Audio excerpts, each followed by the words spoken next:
In today's show, we're going to talk about the missing ingredient to consistency. Welcome to the Rise to Thrive show. I am your host, James Borman, and if you are coming through on this Friday morning, then please do let me know. So how's it going? Another week gone. First week of February already disappeared. How are you progressing through the days, through the weeks? How are you coping? Are you doing all right? Are you managing? Are you on top? Are you in charge? How's the mindset? Better times ahead, I know. But let's ride out this storm. Let's build the resilience. Let's come out looking stronger, fiercer, more elite, operator mindsetter. So listen, I want to talk about the missing link for consistency. And I want to talk about this because it's super important in terms of you staying on top of your game. And before I do, I just want to quickly, obviously yesterday I did a live video, introduce you to the fact that we are doing an early bird to come and work with me and my team for 28 days on the next 28-day challenge, which is March the 1st. And currently, it's at the cheapest price it will ever be. It's never going to be this price again. So if you're going to take advantage of it, take advantage of this, because the early bird won't be this cheap again. This is the last time I'm going to be offering this price ever. So I want to go through a scenario with you. And that scenario is, if you like, when you wake up and you look in the morning, you look at yourself, and what you see in the reflection is something that you don't like. You don't like the way you look. You don't like the way you're acting. You don't like the drinking that you're doing. You don't like the anger, the stress, the frustration, the confliction that you're facing. And the reflection that you're looking at is not the reflection you want to see. So you decide to do something about it. You don't know quite what to do about it. You don't quite know where to start.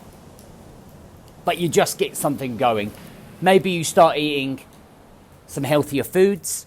Maybe you start walking. Maybe you start trying to get up earlier. Maybe you start trying to build some momentum. And maybe you just try and build some consistency. So you start this process, and the first week you feel pretty good. You feel like you're accomplishing something. You get that real sense of feeling good about you. It's like when you're at school and the teacher turned around and said to you, "Hey, Jimmy, good effort." He didn't say fucking good effort. He just went, "Good effort," or to be sacked. And you felt good. You go home and say, "Oh, the teacher said I did well." And in your mind, it's that kind of same feeling because you're starting to feel good about yourself.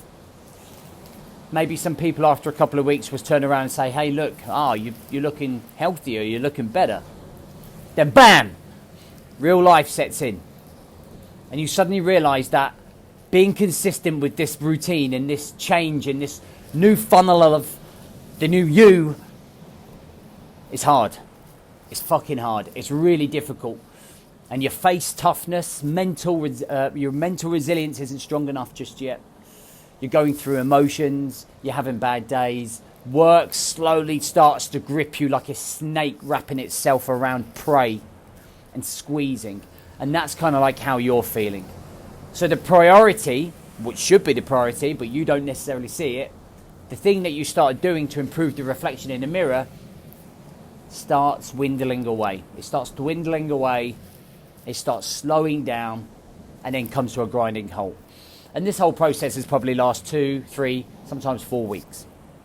And then you go back into that turbo frustrated state of mind where you're like, for fuck's sake, all I want to do is be better and I can't get a grip of my shit. And this process throughout the year will happen maybe 6 times. You have 6 of these epiphanies, 6 of these impulse emotional charges, and then you crash and burn. And you just can't be consistent. We can look at it this another way. I'm going to introduce it another way. Let's say you've got kids. Your kid comes home, he drops his bag in the hallway, he leaves his shoes in the middle of the floor, goes up to his room and starts smashing out the Xbox and or PlayStation, whatever. Now, if you didn't go up there and intervene, that kid is going to probably be on there to 11, 12 o'clock. He'd probably go straight through without eating. He'd just be like, fucking game. But what's the difference in stopping that kid playing on that that PlayStation, Xbox to God knows when? You holding him accountable. You will go up maybe after 20 minutes once he's had a bit of chill out time and say, I need your bag, being brought back up to your room. I need your shoes put in where the shoes go. I need you to hang your uniform up. Go and make your packed lunch for tomorrow. Go and do the dishes for me. Then go and do your homework. Then, Sonny Jim, you can play on the Xbox. Accountability. And I wanted to give you that particular story because I wanted to give you the missing ingredient to why you are not staying consistent. Because when you do or go into a journey and it's just you, 97% of the time, you are going to take the easy option when it gets hard. Because you've got no one there kicking your ass, like you do as a parent when you kick your kid's ass into gear, to tell you, why aren't you doing what you said you were going to do? Why aren't you showing up? And then you start challenging him, saying, why have you stopped? Where's your emotional connection to what you're trying to do? Oh, I'm not motivated. You know, I just am becoming overwhelmed. Okay, so let's deal with the overwhelm. How can we become more controlled? How can we avoid overwhelm? You can improve your habits. You can improve your routines. You can improve your structure. Suddenly when you find accountability, then bam! You can start building a constant pattern of you are thinking about it, you are being held accountable, you are then learning, growing, experiencing, and you're getting the progress that you need as a human being, as a man, to then suddenly say, right, okay, I get it, this is where I normally drop down, but now I'm in a structured process. And the thing that you're probably missing is a coach or a mentor or a community to then say, hey, not only is the coach or mentor saying, sort your shit out, you dickhead, but the rest of the community saying, hey, Jimmy, it's going to be okay, I've been through this too. And then suddenly you go, I'm not the only one in this position. Wow, fucking hell. What an eye-opener. Then you go, right, I believe in myself a little bit more. Then boom, we go to the next level. And then all of a sudden we're in a different world. And then 6 months down the line, you're living a different way of life. You're living a better life. Guys, this story is the story I see of people that come through my 5-day, 28-day and mastermind process. The emails that I get when people leave after the 28 days, or the people after the 5 days that decided not to stay on, or people that have left the mastermind too early, the email that I get is within 4-5 weeks is that they left too early, they weren't ready. And everyone convinces themselves they're ready. When it comes to investment, you have to invest in yourself.